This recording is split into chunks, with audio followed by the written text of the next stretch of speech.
സംഭവബഹുലമായ ഒരു വർഷം 2024 അവസാനിക്കുകയാണ്. പുതുവർഷത്തിലേക്ക് കിടക്കുക നാളെ. ആഘോഷിക്കരുത്. ആ പുതുവർഷം ആഘോഷിക്കാതിരിക്കാൻ പറ്റുമോ? പറ്റില്ല, സമ്മതിക്കില്ല. അങ്ങനെ ഇങ്ങനെ എത്ര ലോകം മുഴുവനുള്ള ആളുകൾ പുതുവർഷത്തെ പ്രതീക്ഷയോടെ കാണുന്നത്. എൻ്റെ സിനു ഫത്വ വന്നിട്ടുണ്ട് പുതുവർഷം ആഘോഷിക്കരുതെന്ന്. അതെന്താ ഫത്വ എന്ന് പറഞ്ഞാൽ അറിയത്തില്ലേ? ഇസ്ലാമിക നിയമപ്രകാരം, ശരീഅത്ത് നിയമപ്രകാരം ഉള്ള ഉത്തരവാണ് ഫത്വ എന്ന് പറയാം. പുതുവർഷം ആഘോഷിക്കരുത് എന്ന് ഫത്വ ഇറക്കിയിരിക്കുന്നത്. ആരെന്നറിയോ? All India Muslim Jamaat president, ചില്ലറ പുള്ളിയല്ല. ഓൾ ഇന്ത്യ മുസ്ലിം ജമായത്തിൻ്റെ പ്രസിഡന്റ് പറഞ്ഞിരിക്കുന്നു പുതുവർഷം ആഘോഷിക്കാൻ പാടില്ല. കാരണം പറയാം, അത് ആ മാന്യൻ്റെ പേരൂടെ പറയാം. മൗലാന മുഫ്തി ഷഹാബുദ്ദീൻ റാസ്വി ബൽറേവി, അദ്ദേഹത്തിൻ്റെ ഒഫീഷ്യൽ ഫത്വയാണ് ഓൾ ഇന്ത്യ മുസ്ലിം ജമായത്തിൻ്റെ. പുതുവർഷം ആഘോഷിക്കാൻ പാടില്ല. പാട്ട്, നൃത്തം, ഹറാം ഇതെല്ലാം ചേർന്നതാണ് പുതുവർഷാഘോഷം. പടക്കം പൊട്ടിക്കും, പാട്ട് പാടും, നൃത്തമുണ്ട്, ആഘോഷമുണ്ട്, കള്ളുകൂടിയുണ്ട്, എല്ലാം ഉണ്ട്. അങ്ങനെ വലിയ ആഘോഷമാണ്. അത് ഹറാമാണ്.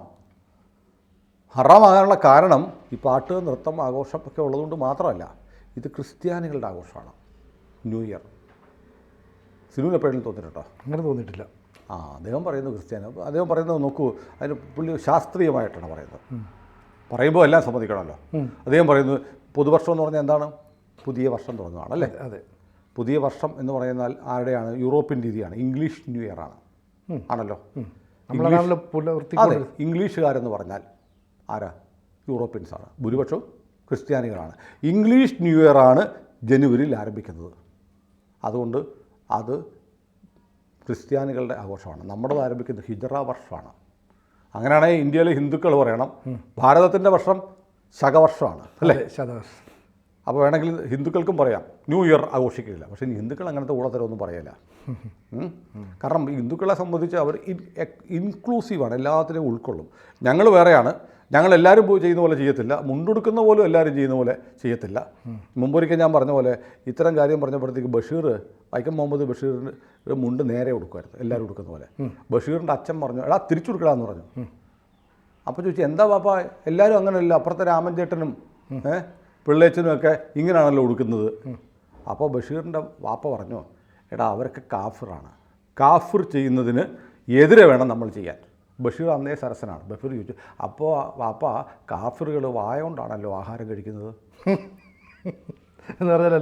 എന്ന് പറയുന്ന പോലെ എല്ലാം ചെയ്യുക. അതുകൊണ്ട് പക്ഷേ ഹിന്ദുക്കൾ അങ്ങനെയല്ല. നമുക്ക് കൊള്ളാവുന്ന കാര്യങ്ങളൊക്കെ സ്വീകരിക്കും. നോക്കൂ, നമ്മുടെ കേരളത്തിലെ തനത് ഭക്ഷ്യ സംസ്കാരം തകർന്നുപോയി അല്ലേ? ഒരിടത്തും വെജിറ്റേറിയൻ ഫുഡില്ല. അല്ലെങ്കിൽ സാധാരണ കേരളീയമായ ഫുഡ് എത്ര കടകളെ കിട്ടും നിങ്ങൾക്ക്? പുട്ടും കടലയും നോക്കി നടക്കണം. ഇടിയപ്പം ഇവിടെ കിട്ടും. ഇടിയപ്പം എന്നൊക്കെ പുതുതലമുറക്ക് അറിയാവുന്ന. അല്ലെങ്കിൽ അട, ഓട്ടട കഴിച്ചിട്ട് ഭയങ്കര ഡിമാൻഡാണ്. അതൊക്കെ പോയി. നമ്മുടെ കേരളത്തിന് തനതായ ഒരു ഭക്ഷ്യ സംസ്കാരം ഉണ്ടായിരുന്നു അല്ലേ? ഇപ്പം എന്താ കുഴിമന്തി, യമൻ മന്തി, ഇതൊക്കെയാണ്. അതൊക്കെ അറബിക് ഫുഡാണ്. അറബിക് ഫുഡ് ഇവിടെ വന്നിട്ടും മുഴുവൻ മേടിച്ച് കഴിക്കുന്നത് ആരാന്നറിയോ? ഈ കടകളിലെ ബഹുഭൂരിപക്ഷം പറ്റുകാരാരാ? ഹിന്ദുക്കളും ക്രിസ്ത്യാനികളുമാണ്. പണ്ട് കോട്ടയം ഭാഗത്ത് ക്രിസ്ത്യാനികൾ ഉണ്ടാക്കുന്ന അപ്പോറച്ചി എന്തൊരു ടേസ്റ്റായിരുന്നു. കിട്ടാനുണ്ടോ? എവിടെ കിട്ടും? അപ്പോൾ ഈ കടകളിൽ പോയാൽ അത് ഹലാൽ, അതിലേക്ക് ഞാൻ പോകുന്നില്ല, നമ്മുടെ വിഷയം അതില്ലാത്തതുകൊണ്ട്. അപ്പോൾ നമ്മുടെ ഭക്ഷ്യ സംസ്കാരം മൊത്തം മാറിപ്പോയി. മാറ്റിയത് ആരാണെന്ന് ഞാൻ പറയുന്നില്ല. പക്ഷേ മാറ്റിയതിനെ രണ്ട് കൈകളും നീട്ടി സ്വീകരിച്ച് കേരളത്തിലെ ഹിന്ദുക്കളാണ്, കൂട്ടത്തിൽ ക്രിസ്ത്യാനി. അപ്പോൾ ഇവരൊക്കെ എല്ലാം ഇൻക്ലൂസീവാണ് അല്ലേ? പള്ളികളിൽ നോക്കൂ, നമ്മുടെ പള്ളികളിൽ ക്രൈസ്തവ ദേവാലയങ്ങളിൽ കൊടിമരമുണ്ട്. ഇപ്പോൾ ഹിന്ദു കൾച്ചറല്ലേ? അവിടെ ആനപ്പുറത്ത് എഴുന്നള്ളിപ്പുണ്ട്, ചെണ്ടമേളമുണ്ട്. പണ്ടൊക്കെ എൻ്റെയൊക്കെ കുട്ടിക്കാലത്ത് പള്ളികളിൽ ചെണ്ടമേളം ഉണ്ടായിരുന്നില്ല. ബാൻഡ് ക്ലാർനെറ്റ് ഒക്കെ ഊതിയുള്ള ബാൻഡ് മേളം, ഇത് കേൾക്കാൻ ഭയങ്കര ഇഷ്ടമാണ്. നമ്മുടെ ഉത്സവങ്ങളിലൊന്നും ഇല്ലാത്തതുകൊണ്ട് നമുക്ക് ക്ലാർനെറ്റ് വായിക്കുന്നതൊക്കെ കാണാൻ ഭയങ്കര രസമാണ്. ഒരു മനുഷ്യൻ ആലപിക്കുന്നത് പോലെ ക്ലാർനെറ്റ് അതിമനോഹരം. ഇപ്പോൾ ക്ലാർനെറ്റൊക്കെ കുറഞ്ഞു അല്ലേ? അതെ അതെ, വളരെ കുറവാണ്. ബാൻഡ് മേളം ഇപ്പം നാസിക് ഡോളാണ് വരുന്നത്. അപ്പോൾ ഇങ്ങനെ ഈ ആഘോഷങ്ങളാണ്. പക്ഷേ കേരളത്തിലെ ക്രൈസ്തവർ താലി സ്വീകരിക്കുന്നു, നിലവിളക്ക് അല്ലേ? മറ്റിടത്ത് വിളക്ക് കെടുത്താണ്. വിളക്ക് കണ്ടാൽ കുഴപ്പമാണ്. പക്ഷേ ക്രിസ്ത്യാനികളും ഇൻക്ലൂസീവാണ്. പക്ഷെ ഞങ്ങൾ എക്സ്ക്ലൂസീവാണ്. ഞങ്ങളൊന്നും സ്വീകരിക്കത്തില്ല. ഞങ്ങൾ നിങ്ങളെ പോലെയല്ല, ഞങ്ങൾ വേറെയാണ് എന്ന് പറഞ്ഞിട്ട് പറയും, അയ്യോ ഞങ്ങളെ ആരും കൂട്ടുന്നില്ല, ഞങ്ങളെ മാറ്റി നിർത്തുക എന്ന് പറയും. ആര് മാറ്റി നിർത്തുന്നു? സ്വയം മാറി നിന്നിട്ട് ഇസ്ലാമോഫോബിയ കാരണം ഞങ്ങളെ ഒറ്റപ്പെടുത്തുന്നു എന്ന് പറയുന്നു അല്ലേ? അതാണ് അതിൻ്റെ ഭാഗമാണ്. ഇപ്പം ഇതിന് പറയുന്നത് ഇംഗ്ലീഷ് ന്യൂ ഇയർ ആണ് ജനുവരി. അത് അന്നത്തെ ദിവസം നോക്കൂ വിശ്വാസികളെ, അന്ന് ജനുവരി പുതുവർഷ പുറപ്പിയോടനുബന്ധിച്ച് ക്രിസ്ത്യാനികൾ അവരുടെ പള്ളികളിൽ പ്രാർത്ഥനയുണ്ട്, ശരിയാണ് അല്ലേ?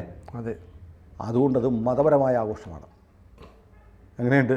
ഒരു നല്ല ദിവസം വരുമ്പോൾ നമ്മളൊരു നല്ല കാര്യത്തിന് പോകുമ്പോൾ ദൈവമേ കാത്തുരക്ഷിക്കണം, ഞാൻ നല്ല കാര്യത്തിന് പോവുകയാണ് എന്ന് പറയുന്നു. ഒരു പുതിയ വർഷം വരുന്നു, എല്ലാവർക്കും നന്മയും ഐശ്വര്യവും സമാധാനവും സമൃദ്ധിയും സമ്പത്തും ഉണ്ടാവട്ടെ എന്ന് പ്രാർത്ഥിക്കുന്നു പുതുവർഷം വരുമ്പോൾ.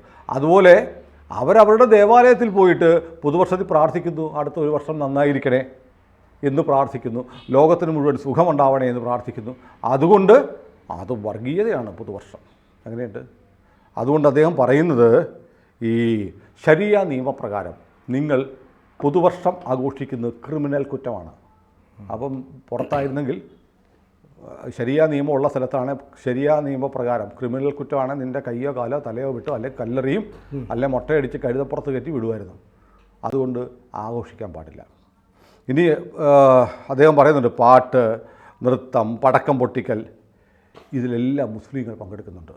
നിങ്ങൾ മഹാപാപം ചെയ്യുകയാണ്, നിങ്ങൾ നരകത്തിൽ പോകും, നിങ്ങൾ പാപികളാണ്, പാപം ചെയ്യുകയാണ്.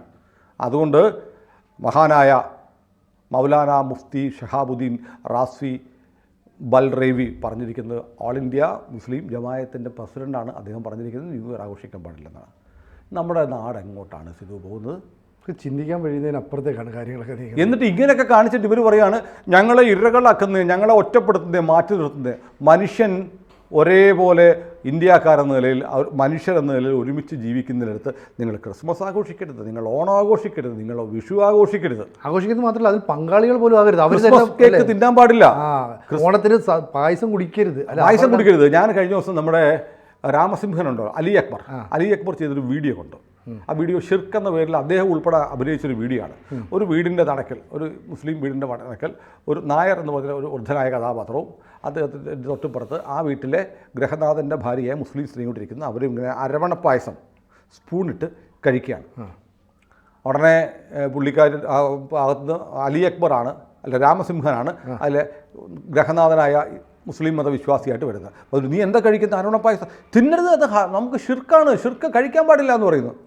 പുള്ളി പറഞ്ഞു എന്ത് കുഴപ്പം, ഇത് നല്ല ടേസ്റ്റ് ഉണ്ടല്ലോ മനുഷ്യനെ, ഇത് കഴിച്ചാൽ എന്താ കുഴപ്പം? നമുക്കത് ഹറാമാണ്, കഴിക്കാൻ പാടില്ല. കാരണം അത് അവരുടെ ദേവന് നേദിച്ചതാണ്.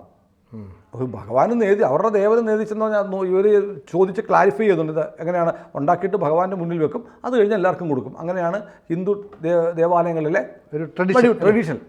അങ്ങനെ ഉണ്ട് ഇവർ പറയുന്നത്. അങ്ങനെ ഉണ്ട് നിങ്ങളും കഴിച്ചിട്ടുണ്ട്, ഹിന്ദു ഉണ്ടാക്കി മന്ത്രം ചൊല്ലിയത് നിങ്ങളും കഴിച്ചിട്ടുണ്ട് എന്ന് പറയുന്നു. ഉടനെ അയാൾ ചോദിക്കുന്നു അലി അക്ബറുടെ രാമസിംഹൻ്റെ കഥ, ഞാൻ എന്ത് കഴിച്ചു? നിങ്ങൾ ചോറുണ്ടോ? ആ ചോറുണ്ട്. ചോറിൽ നീ ഈ നായരെ കൊണ്ട് മന്ത്രം ചൊല്ലിച്ചോ എന്നാണ് ഈ ക്യാരക്ടർ ചോദിക്കുന്നത്. നായർ മന്ത്രമൊന്നും ചൊല്ലിയില്ല. ഇതെവിടുന്ന് അരി വന്ന പാടത്ത് കടയിൽ നിന്ന് മേടിച്ചല്ലേ? അരി എങ്ങനെ കിട്ടി? നെല്ലിൽ നിന്ന് കിട്ടി. നെല്ല് എങ്ങനെ ഉണ്ടായി? പാടത്ത് കൃഷി ചെയ്തു. ലോകത്ത് കൃഷിക്കാർ കൂടുതൽ ഹിന്ദുക്കളാണ്. അതുകൊണ്ട് ഈ ഹിന്ദുക്കൾ കൃഷി ഇറക്കും മുമ്പ് പാടത്ത് അവിടെ പ്രാർത്ഥിക്കും. പ്രാർത്ഥിച്ചിട്ടാണ് ഇത്. അങ്ങനെ നീ എങ്ങനെ അരി തിന്നും? ഈ സ്ത്രീ മുസ്ലിം സ്ത്രീ അങ്ങോട്ട് തിരിച്ചു ഭർത്താവോട് ചോദിക്കുക, നിങ്ങൾ കഴിക്കുന്ന അരി ഷിർക്കാണ്, ഗോതമ്പ് ഷിർക്കാണ്. കൃഷി ഇല്ലല്ലോ. കൃഷി രംഗത്ത് എത്ര ഇസ്ലാം മതവിശ്വാസികളുണ്ട് കേരളത്തിൽ? ഇന്ത്യയിൽ ഭൂരിപക്ഷം പേരും കുറവാണ്. അതെ. അപ്പോൾ അങ്ങനെയാണെങ്കിൽ അതും ഷിർക്കാണ്. ക്രിസ്മസ് കേക്ക് കഴിക്കാൻ പാടില്ല. ഈ പറയുന്ന ആളുകൾ മറ്റുള്ളവർ അവരുടെ വിശ്വാസപ്രകാരം മന്ത്രം ചൊല്ലിയതാണെങ്കിൽ കഴിക്കാൻ പാടില്ല എന്ന് പറയുന്ന ആളുകൾ അവർ ഹലാലാക്കാൻ ബിസ്മി ചൊല്ലിയാണ് മൃഗങ്ങളെ വെട്ടുന്നത്. ആ മന്ത്രം ചൊല്ലിയത് നമുക്കൊക്കെ കഴിക്കാം, നമുക്കാർക്കും പരാതിയില്ല. നമ്മളിനി അതാ അങ്ങനെ നിങ്ങൾ ബിസ്മി ചൊല്ലി നിങ്ങളുടെ ദൈവത്തെ പ്രാർത്ഥിച്ച് കഴുത്തറത്ത് ഉണ്ടാക്കിയത് ഹലാലാക്കിയത് ഞങ്ങൾക്ക് ഹറാമാണെന്ന് പറഞ്ഞാൽ വർഗീയവാദിയായി, അതെ, മുസ്ലിം വിരുദ്ധതയായി. എങ്ങനെയുണ്ട്? ഇതാണ് നമ്മുടെ രാജ്യത്തെ സ്ഥിതി. അപ്പം ഈ നമ്മുടെ എല്ലാ ആഘോഷങ്ങളെയും എന്താണ് ഇങ്ങനെ മതവുമായി കൊണ്ട് കെട്ടുകയാണ്. ഇതുവരെ ന്യൂ ഇയറിനെ കുറിച്ച് ആരും പറഞ്ഞില്ലായിരുന്നു അല്ലേ? ഇപ്പം ലോകത്തെമ്പാടുള്ള ജനങ്ങളെല്ലാം ന്യൂ ഇയർ ആഘോഷിക്കുമ്പോൾ ഇന്ത്യയിൽ ഒരു കഴുതയൊന്നുമല്ല അതിബുദ്ധിമാനാണ്. കഴുത എന്ന് പറഞ്ഞാൽ ഞാനാണ് കഴുത. അതിബുദ്ധിമാനായ ഒരു മതജീവി തല മുതൽ ജനനേന്ദ്രിയം വരെ മതമുള്ള ഒരാൾ വന്നിട്ട് പറയാണ് പുതുവർഷം ആഘോഷിക്കരുത്. ഞാൻ കരുതുന്നില്ല ഈ കേരളത്തിലെ ഉൾപ്പെടെയുള്ള മഹാഭൂരിപക്ഷം ഇസ്ലാം മതവിശ്വാസികളും ഇതുപോലുള്ള ആളുകളെ പിന്തുണയ്ക്കുമെന്ന്. പക്ഷേ ഇത് ശരിയെന്ന് പറയുന്ന ആളുകളെല്ലാം കൂടിക്കൊണ്ടിരിക്കുക. നമ്മളിപ്പോൾ കണ്ടില്ലേ അഫ്ഗാനിസ്ഥാനിൽ? അതെ, അഫ്ഗാനിസ്ഥാനിൽ വീട് പണിയുമ്പോൾ ജനാല വെക്കാൻ പാടില്ല. ജനാല വെച്ചാൽ പെണ്ണുങ്ങൾ പുറത്തോട്ട് നോക്കുന്നു. പുറത്തുള്ള പെണ്ണുങ്ങളെ കാണുകയും ചെയ്യും. അതിനാൽ അതുകൊണ്ട് ഇനി നിലവിലുള്ള പുതുതായി പണിയുന്ന കെട്ടിടങ്ങൾക്ക് പെർമിറ്റ് കിട്ടണമെങ്കിൽ ജനാല പാടില്ല. ജയിലാണ്. ആ നിലവിലുള്ള അടയ്ക്കുകയും വേണം. ഇനി തീർന്നില്ല. അത് ഇന്നലത്തെ വാർത്ത. ഇന്ന് വന്നിരിക്കുന്ന വാർത്ത എന്നറിയോ? അവിടുത്തെ കമ്പനികൾക്ക് നിർദ്ദേശം കൊടുത്തിരിക്കുക താലിബാൻ, അവിടുത്തെ സ്ത്രീകളെ ജോലിക്കെടുക്കരുത്. കാരണം നിങ്ങളുടെ സ്ഥാപനങ്ങളിൽ വന്നിട്ട് ഇവർ വേണ്ട വിധം തലമറയ്ക്കുന്നില്ല. അതുകൊണ്ട് ഇനി പെണ്ണുങ്ങളെ ജോലിക്കെടുക്കണ്ടാന്ന്. അഫ്ഗാൻ പെണ്ണുങ്ങളെ. എന്ത് പൂത്തുലയാണ് സ്നേഹവസന്തം. എന്തോ അഫ്ഗാനിസ്ഥാനിൽ എന്തോ വസന്തം വിരിഞ്ഞു എന്നൊക്കെയല്ലേ പറഞ്ഞത്. മാതൃഭൂമി ബംഗ്ലാദേശിൽ വസന്തം വിരിഞ്ഞു എന്ന് പറഞ്ഞത്. ഹിന്ദുക്കളെ കൂട്ടക്കൊല ചെയ്യുന്ന, ക്രിസ്ത്യാനികളെ കൂട്ടക്കൊല ചെയ്യുന്ന ഈ യൂനുസിൻ്റെ ഭീകര സർക്കാർ, ജമാഅത്ത് ഇസ്ലാമി സർക്കാർ വന്നപ്പോൾ മാതൃഭൂമി ദിനപത്രം എഴുതി ബംഗ്ലാദേശിൽ വസന്തം വിടർന്നു. ഹിന്ദുവിൻ്റെ ചോരയിൽ, ക്രിസ്ത്യാനിയുടെ ചോരയിൽ, അമ്പലങ്ങളും പള്ളികളും കത്തിക്കുന്ന ചാരത്തിൽ വസന്തം വിരിഞ്ഞു എന്നെഴുതിയ വൃത്തികെട്ട പത്രം ഉള്ള നാടാണ് ഇവിടെ. പറയാൻ ബുദ്ധിമുട്ടുണ്ട്. കാരണം ബുദ്ധിമുട്ടില്ല, ഒരു ബുദ്ധിമുട്ടും ഇല്ലാതെ പറയാം. വിഷമമുണ്ട്. കാരണം കേരളത്തിൻ്റെ ദേശീയ സംസ്കാരം ഉയർത്തിപ്പിടിച്ച മഹത്തായ ദിനപത്രമാണ് ബംഗ്ലാദേശിൽ എന്താണ് നടക്കുന്നതെന്നറിയാതെ വസന്തം വിരിഞ്ഞു എന്നെഴുതിയത്. എന്തായാലും നമുക്ക് വലിയ സങ്കടമുണ്ട്. എല്ലാ മനുഷ്യരും ലോകത്തെമ്പാടും ജാതി മതഭേദങ്ങൾ കൂടാതെ പുതിയ ഒരു വർഷത്തെ നമ്മുടെ നേട്ടങ്ങളും കോട്ടങ്ങളും വിലയിരുത്തി, നമ്മുടെ തെറ്റുകളും കുറ്റങ്ങളും മനസ്സിലാക്കി തിരുത്തി ഒരു വർഷത്തിലേക്ക് പദമൂന്നുന്ന ഈ മനോഹര വേളയിൽ പുതുവർഷാഘോഷങ്ങൾ നടത്തരുത്, അത് ക്രിസ്ത്യാനികളുടേതാണ് എന്ന് പറഞ്ഞ് ഫത്വ ഇറക്കാൻ മാത്രമുള്ള ആളുകൾ നമ്മുടെ രാജ്യത്തുണ്ടായിരിക്കുന്നുവെന്ന് ആലോചിക്കുമ്പോൾ നമ്മുടെ ലജ്ജ കൊണ്ട് നമ്മുടെ ശിരസ് ഊരിയണം. ലജ്ജ കൊണ്ട് മാത്രമല്ല, ഭയം കൊണ്ട് നമുക്ക് ചെറുതായി വിറയിലും വരണം. ഇപ്പോൾ ഇത്രയേ ഉള്ളൂ. ഒരു 40% 50% ആയാൽ എന്തായിരിക്കും പറയുക? അന്നവർ ഇപ്പോൾ പറയുന്നുണ്ട് ശരീഅത്ത് നിയമപ്രകാരം ക്രിമിനൽ കുറ്റമാണ് എന്താഘോഷിക്കുന്നത്, ന്യൂ ഇയർ ആഘോഷിക്കുന്നത്. അന്ന് നമ്മളെയൊക്കെ ശിക്ഷിക്കുവർ. ആഘോഷിക്കാൻ ശ്രമിച്ചാൽ ശിക്ഷിക്കും. ഇപ്പോൾ 20% അടുത്തേ ഉള്ളൂ ഇന്ത്യയിൽ.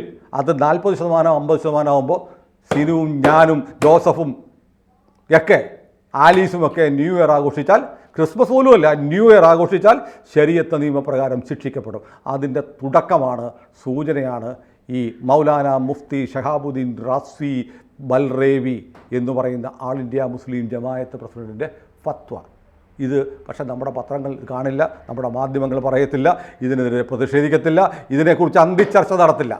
അതേസമയം ഒരു ശ്രീരാമസേന എന്ന് പറഞ്ഞൊരു സാധനം, അത് സംഘപരിവാർ കുടുംബത്തിലൊന്നും ഉള്ളതല്ല ശ്രീരാമസേന. പണ്ടൊരു മാധ്യമപ്രവർത്തക, വിഖ്യാതയായ ഒരു മാധ്യമപ്രവർത്തക പറഞ്ഞ പോലെ ശിവസേന സംഘപരിവാർ കുടുംബമല്ലേ എന്ന് ചോദിച്ച ഒരാൾ ഇവിടെ ഉണ്ട് എന്ന് പറയുന്നത് പോലെ ഏതെങ്കിലും ഒരു ഹിന്ദു പേരുള്ള ഒരു സംഘടനയാണെങ്കിൽ എന്തൊരു കോലാഹലമായിരുന്നേ. അന്തിച്ചർച്ച, ചാനൽ ജഡ്ജിമാരൊക്കെ വിധി പറഞ്ഞ് തൂക്കിക്കൊന്നേനെ നരേന്ദ്രമോദിയെ വരെ. ഏതായാലും പ്രിയപ്പെട്ട പ്രേക്ഷകരെ, നിരാശാജനകമായ, അതീവ ദയനീയമായ, എന്നാൽ അതിലേറെ ആശങ്ക ഉളവാക്കുന്ന ഇത്തരം പ്രസ്താവനകൾ പരസ്യമായി നടത്താൻ തയ്യാറുള്ള ആളുകൾ പോലും രംഗത്തു വരുന്ന ഈ കാലത്തും ഒരു വർഷം കടന്ന് നമ്മൾ അടുത്ത വർഷത്തേക്ക് പോവുകയാണ്. എല്ലാ പ്രിയപ്പെട്ട ABC-യുടെ പ്രേക്ഷകർക്കും ഹൃദയം നിറഞ്ഞ പുതുവത്സര ആശംസകൾ. കൂടുതൽ വാർത്തകളും വിശേഷങ്ങളും നിങ്ങളിലേക്ക് എത്താൻ ABC മലയാളം സബ്സ്ക്രൈബ് ചെയ്യുക, ബെൽ ബട്ടണും അമർത്തുക.